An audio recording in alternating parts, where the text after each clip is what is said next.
Kebakaran hebat di California, Amerika Serikat telah mengubah wilayah elit Los Angeles menjadi seperti zona perang.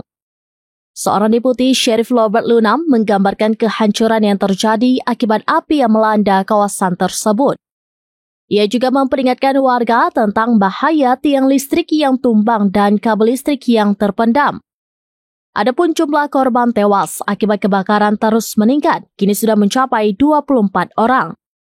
Hal itu diungkapkan kantor pemeriksa medis Los Angeles County yang telah memperbarui jumlah korban jiwa pada Minggu 12 Januari 2025 waktu setempat. Peringatan dikeluarkan tentang peningkatan angin Santa Ana yang kering yang dapat memperburuk situasi. Meskipun demikian, kemajuan tercapai dalam menghentikan penyebaran api di beberapa area. 3 kebakaran besar masih berlangsung di sekitar Los Angeles dengan bantuan dari tim pemadam kebakaran internasional.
Download Tribun X sekarang, menghadirkan lokal menjadi Indonesia.